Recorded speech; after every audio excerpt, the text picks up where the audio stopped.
Let's talk about hybrid events with Anca Trifan.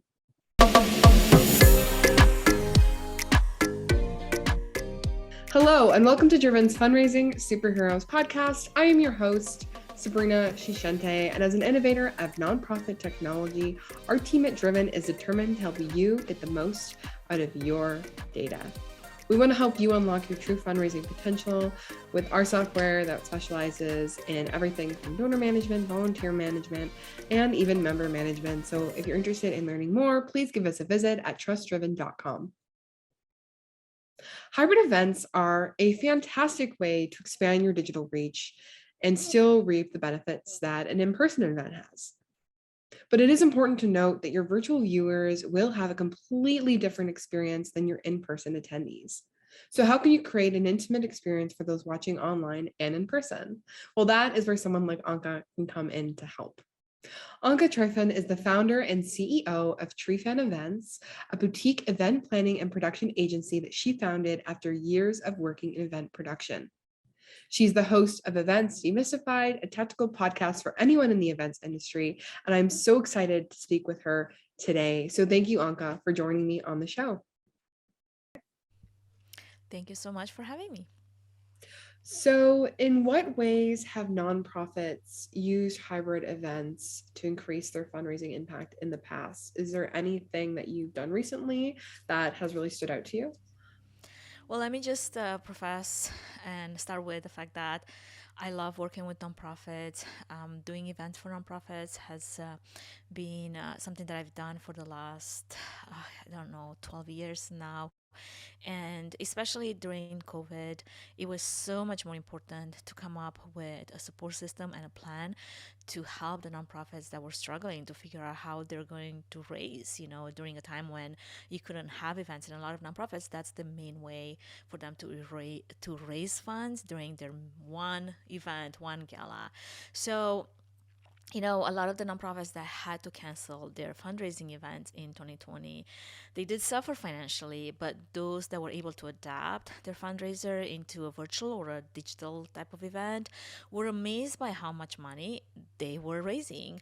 During the past, I don't know, 2, 3 years now, I feel like I can't even keep count anymore how long it's been since, we started the pandemic, and we're still sort of like in and out. I'm not sure where we're at with it, depending on what area and which location of this world you live in.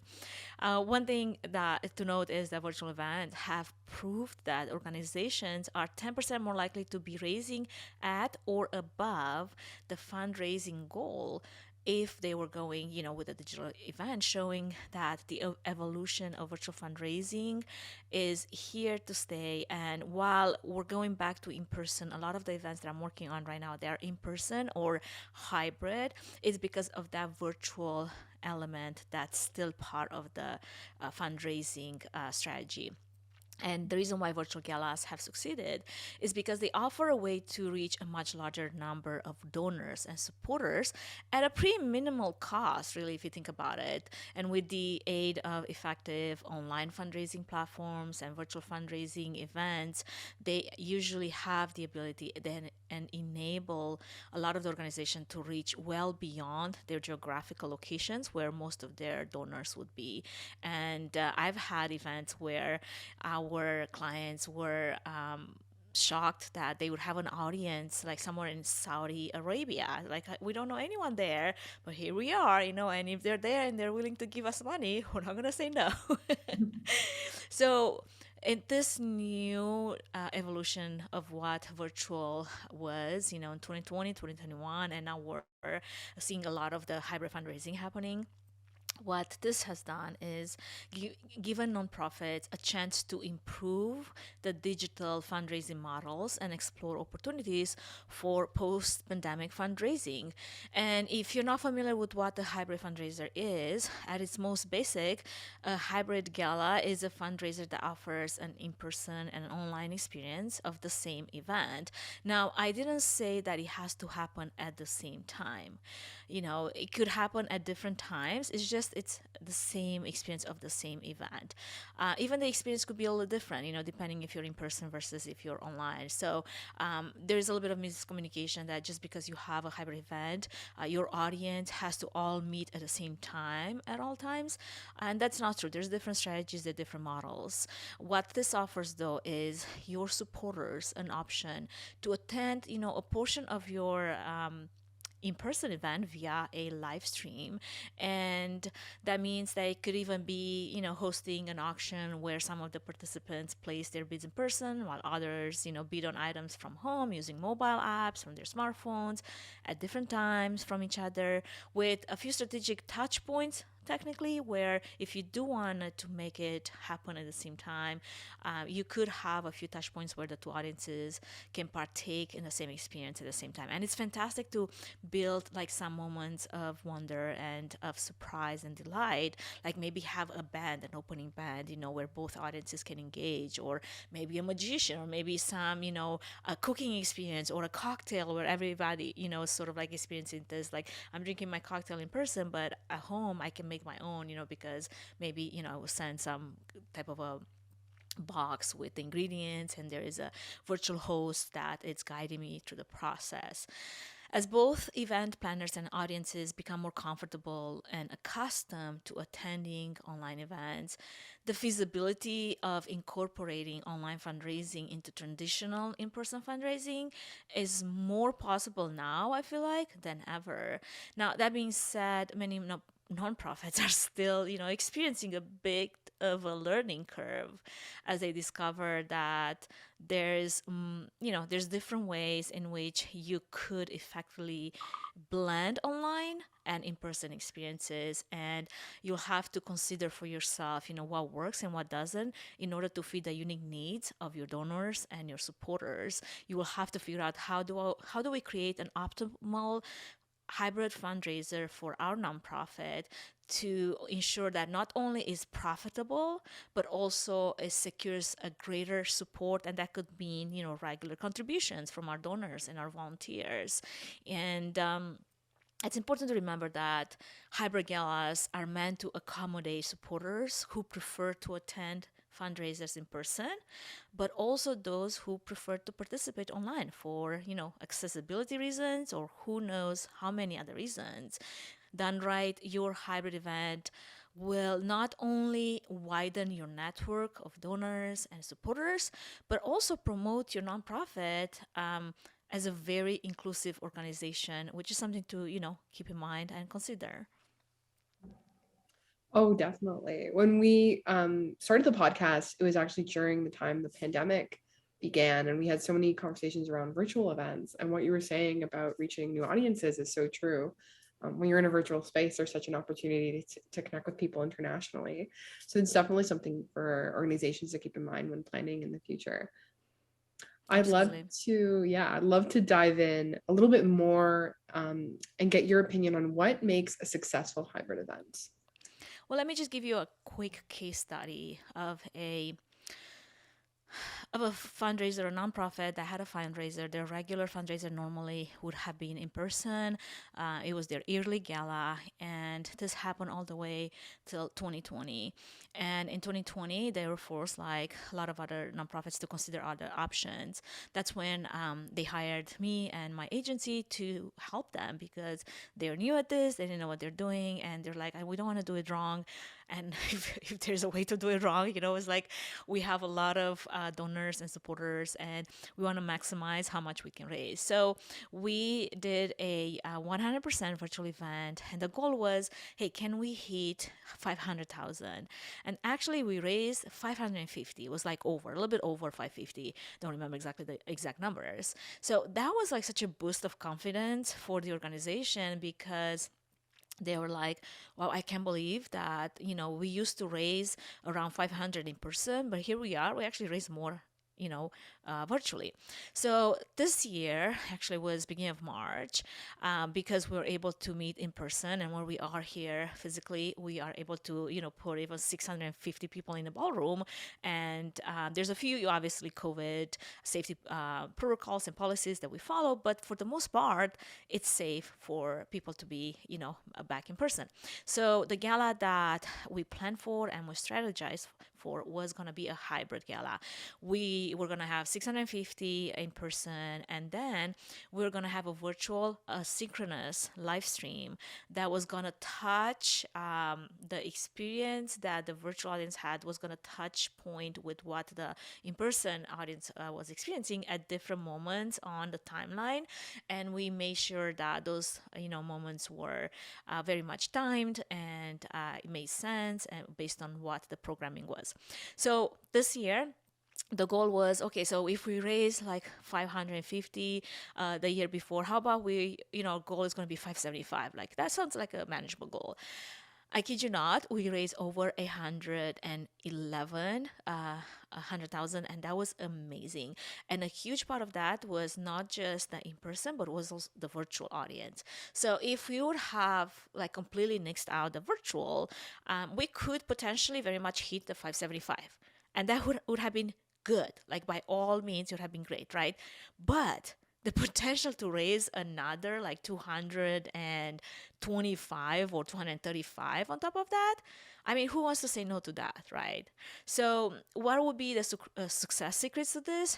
Well, it was the pre-event strategy, the fact that we really put a lot of thought into who are we inviting and who's going to be filling those seats in person, who are we reaching out for pre-event pledges, because it's super important, especially when you're doing a virtual pledge, a pledge that's virtual, to have already a list of pre committed pledges that you can get the fire started. It's almost how you have, a campfire and you have the fire starter. You want to get that so that you can get that fire going if that's all the resources you have. So the same thing applies with a lot of the virtual pledges, where you get the fire started with all the pre-commits, and then everybody else kind of like gets in the excitement, and they get, like part of they want to be part of that, and they start donating. And then we had this asynchronous timeline, and the content was asynchronous as well. So we started with the in person, we had a little bit of entertainment, and then we went the content online was, that's where we split, and was a different content that the virtual audience were experiencing, while everybody else in person was mingling and having a cocktail and buying raffle tickets and doing all the things, right? And then when we came back to the next touch points, was when we were starting the event in person with the welcoming and a few words of from the president and all the things, right? Depending, how your organization set up, it's important to know what's important to be said and what's, okay to, leave behind. And we were constantly like just building on this timeline based on like what was, more beneficial for a virtual audience to engage in versus, what the programming was in person. And then the next success secret was the pre-event and day of production level of professionalism, but also rehearsals and your team. Like, who are you building around yourself that is not just the production team, the technology team, your auctioneering team, your volunteer team, the virtual platform that you're using. All those teams, have to work hand in hand to make sure that that event is successful and you raise as much money as you potentially can, right? Because I mean, at the end of the end of the day, that's the goal. Yeah, building a team is incredibly crucial to the success of an event because there is so much that goes into it. And you touched on the experiences of both in-person and virtual guests, and it's going to be completely different because they're in two different places, and one person is immersed in your event while another is experiencing it from a screen. So as an event planner and as somebody who has to be mindful of these two things, how are you going to create an engaging experience for both? What are some things to keep in mind when you're planning? Well, one of the things to keep in mind is that hybrid events are successful because they allow different groups of people to attend your event and support your nonprofit in the way that is most convenient for them, while also allowing for more inclusive in-person gatherings and that can improve social interactions and can even lower cost if you don't have to have a large in-person gathering because you offer a lot of your attendees the option to join you virtually, while also enabling hundreds of additional supporters to attend virtually, increasing brand awareness and financial support that way. And a nonprofit organization can enjoy some huge benefits by hosting such hybrid events because practically any fundraiser can be adapted into a hybrid setting where in-person and online audiences interact with each other seamlessly. So while you do that, though, it is important to offer the virtual audience options so that you can make that event convenient for your supporters. So, people that can make the trip to your in person event, to your venue, due to travel restriction or personal reason, they can still join. One of the key elements also to keep in mind is that virtual fundraising events and hybrid, they do need excellent picture and sound and live streaming as a technology in order to not fail, half of your audience if they want to participate in your gala by joining in virtually. And you have to be able to live stream well. You have to be able to integrate the technology that's in person, from your audiovisual setup to your platform that you're streaming to whatever the landing page that you're using, that it has, call to action. It has the right button so that if I'm on your landing page and I'm watching the stream and someone, from the microphone says, okay, now go and donate. And I'm looking at my screen and I'm like, I don't know where to go to donate. There's like no place to go and donate, and you don't have any easy links and buttons to take you to those. Like in a way you failed your virtual audience because you make it hard for them. Like if you're making me like dig through like pages and Google things to be able to support you, you're putting all kinds of like stoppers in my ability to help you because I want to help you, but just don't make it so darn hard. Like make it easy, right?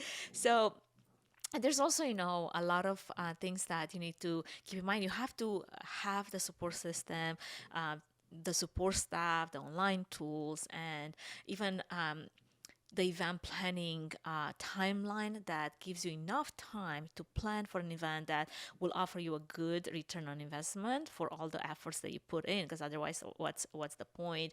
And that's one thing that a lot of people don't realize, that a lot of the virtual and hybrid events that we've been planning for the last 2 3 years now, they actually require way more time for planning than an in-person event would require, just because there's a lot of more things to think about. There's a lot more content to produce pre-event. There's a few more things to add to that to-do list that's already long as it is, So you have to be able to keep on those tasks in mind and be on top of them, because you want to establish your goals but also plan some activities and then market your event, because you can do all this work, but then if you don't market your event, you're not going to have enough eyes on screen for a virtual event. And I think the biggest challenge in hosting a hybrid event is to get your in-person and an online experiences to work together. And this is why it's super vital to have someone to oversee both what's happening in person versus what's happening in the virtual realm. So by even like hiring a technical event producer, or maybe have an entire production team that specializes in hybrid events, you have to have a team that's seasoned and it's expert in the type of expectations that is necessary to be able to produce an event that will have a high ROI. And in so many ways, the online audience and the in-person audience, they are going to have a very unique experiences, and you have to ask questions like, how can we plan an event that keeps both of them equally engaged? Because that is one of the way in which, for most event planners, the tendency is to think of this as a two separate events that are happening, at the same time, instead of two experiences, virtual and in person, of the same event. And if you think that way, it can cause you to maybe favor one audience over the other. And that can certainly reduce the amount of donations you receive from your virtual audience if you completely ignore them. And in many cases, it's been proven that a virtual audience can be a larger audience than your in-person group, because obviously you're limited in person by the people that are in that venue, by potential safety regulations.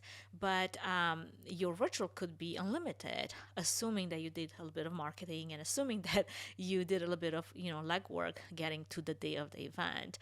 And one thing to keep in mind is you do have to make sure that whatever that virtual audience is experiencing, they do feel like they're an active part of the event. And there's different tools. Obviously you can have the chat tools, but you have the donation links and you have the polls and the chat cheerleaders and content that's specifically produced for the virtual audience. Have a virtual host maybe, or maybe a preview of what's happening at the venue, like right before you start the event. Like if you had a band that was playing during the cocktail hour, tune them into the virtual audience and let them experience as well, and then have someone host the event on the virtual side where they can walk them through, like I said, like the experience of creating their own cocktail at home. Bring your own cocktail or something.